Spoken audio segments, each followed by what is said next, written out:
What's the difference between all-wheel drive and four-wheel drive? As the weather turns nasty, you may start to think more about your car's transmission, particularly its ability to get you up and down muddy, snowy, or icy roads. While you may know that two-wheel drive isn't the best option for driving in harsh weather, other terms are more confusing, like for instance, all-wheel drive versus four-wheel drive. Don't all cars have four wheels, at least when it comes to sedans, SUVs, and other consumer vehicles?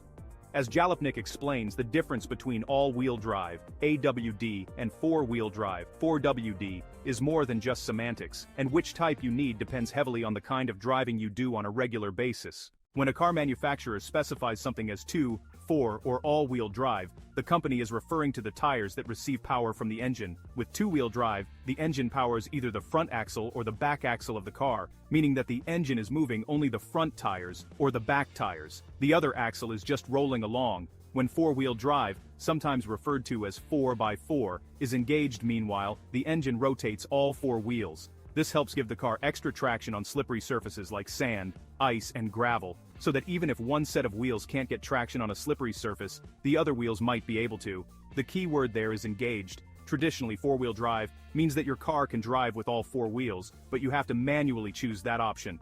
The rest of the time, you're in two-wheel drive mode. As Ray Magliozzi of NPR's Car Talk once explained to a listener, four-wheel drive is designed to be engaged when you're already stuck, or in a specific situation where you know you might get stuck, like in snow, sand, or mud. It's not designed for normal road use, and must be disengaged before you drive on dry, paved roads. In all-wheel drive, meanwhile, the car figures out what kind of traction you need, all on its own. It has sensors that figure out how much power should go to each wheel to give you the best traction without any input on your part.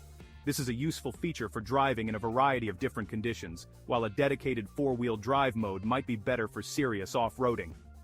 Be warned. There are downsides to all that extra traction. A car's engine has to work harder to power all four wheels. Those engines are also heavier, which itself takes more power to move. As a result, four-wheel or all-wheel drive cars usually use significantly more fuel than your typical two-wheel drive model. There are other caveats to this explanation. Full-time four-wheel drive cars do exist, but they differ slightly from all-wheel drive vehicles because of how the two axles of the car move in relation to each other.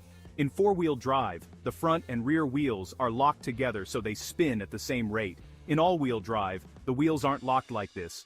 Different amounts of power go to the different wheels as needed. All this said, even if you live somewhere with snowy winters, it doesn't necessarily mean you should spring for all-wheel drive. If you're driving a lot in inclement weather, say if you live in South Dakota or Wyoming rather than sunny Southern California, winter tires may actually be a lot more important than which wheels the engine is powering.